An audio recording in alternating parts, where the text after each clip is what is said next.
Inheritance, an Upper Earth novel. Chapter 18. The Panopticon. Duke Cacophrastus approached the double wooden doors with a slowing step. He would admit it to no one, but of all the rooms in Deoch Fair, this was the only one he feared. Members of the League of Ten were called here only when something had gone very right, or very wrong. Given the disastrous outcome, Cacophrastus was under no illusion as to why he had been summoned so soon after the girl's battle with Ephanedran. 2 helmeted guards opened the doors, leaving Cacophrastus to enter alone.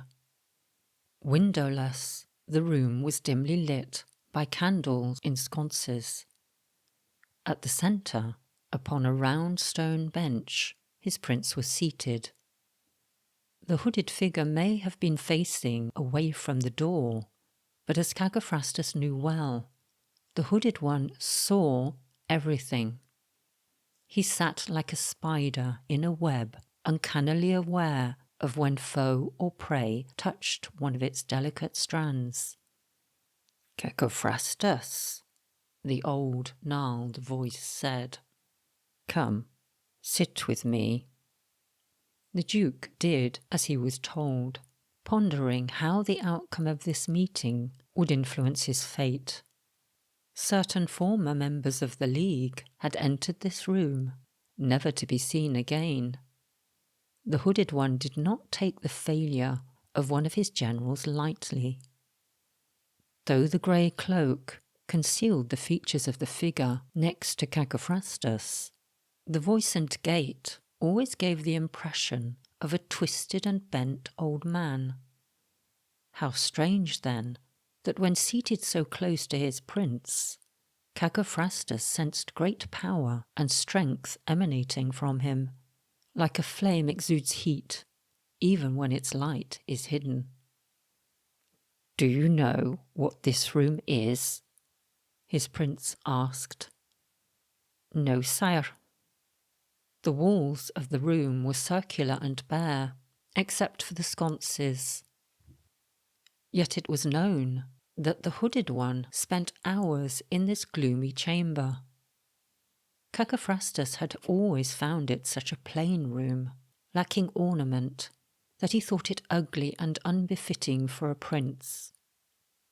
"Some years ago," the hooded one said, "an English philosopher had the idea of a circular prison where each and every cell could be viewed from a central tower.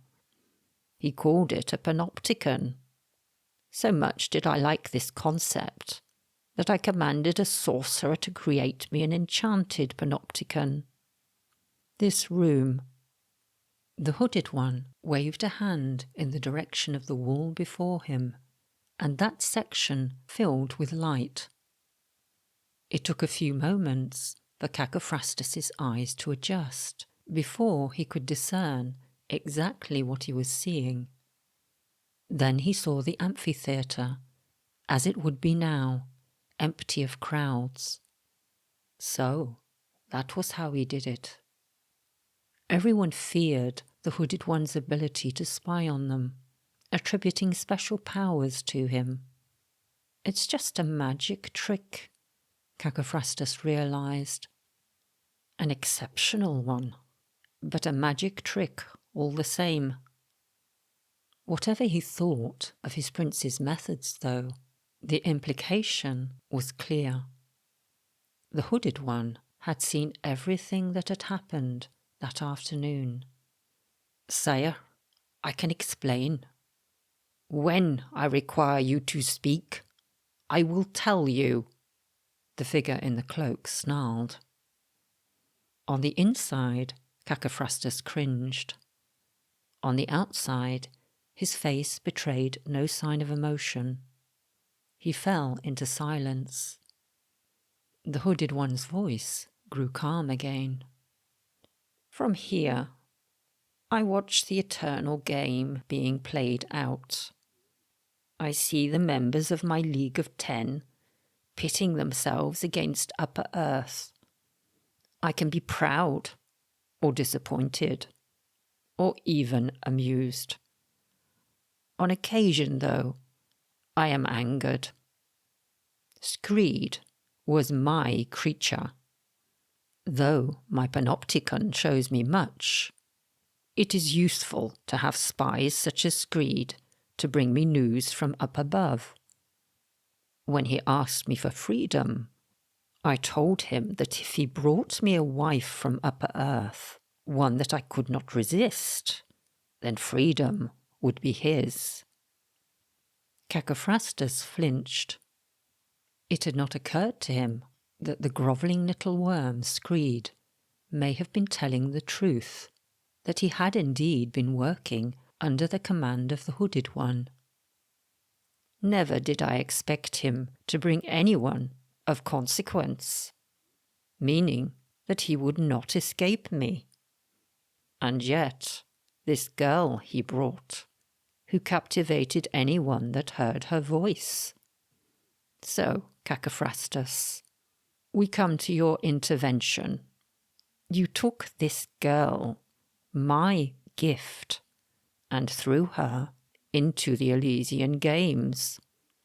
Did you not think that I should decide her fate? The Duke opened his mouth, searching for the words to explain his ill-considered actions. The Hooded One held up a hand, denying Cacophrastus any right to put forward a defence. You failed me on 3 counts. The girl lives, and will stand against you in the coming battle. You lost my gift, and my servant Screed died. He waved his hand at another section of the chamber's round wall. This time there was no bright light. This time there was only a place of gloom and despondency. As he peered into what seemed to be a lightless pit, Cacophrastus discerned dark figures that thronged in the shadows. No, the figures were the shadows, creeping and crawling like molten lava. This is my deepest dungeon, the creaking voice continued. Whatever the creature placed here, man or beast, changes are wrought in his nature that can never be undone.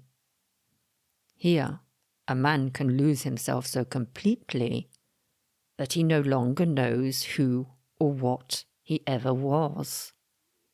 It is just the place for someone who has disregarded my authority so blatantly. The Duke heard a gasp, and then realised he had made the sound himself. And yet, the Hooded One said, as ever, I am curious to see how this part of the game will play out. For the first time ever, the hood turned to Cacophrastus. The Duke's head swivelled involuntarily, his eyes compelled to look into his master's face. But there was no face, just darkness.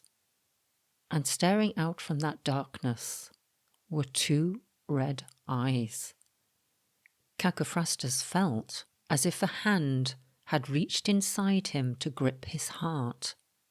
Its rhythm suddenly became irregular, as it fought to keep the blood flowing through his veins. The dragon is rising in you, is it not? The voice of his master sounded almost kindly, but the vice that held Cacophrastus's heart did not weaken. Yes, sire, the Duke wheezed, finding it difficult to speak.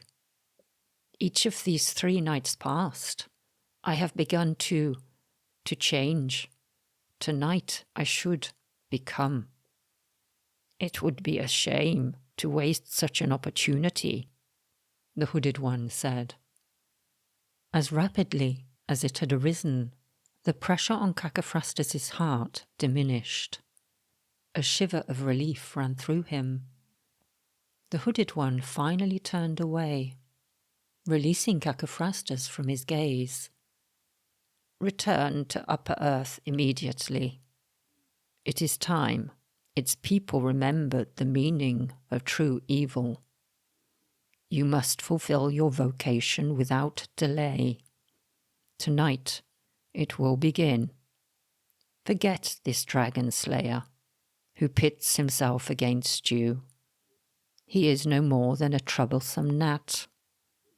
I will ask Hester to deal with him. Do not fail me, Cacophrastus. I will not be so merciful a second time."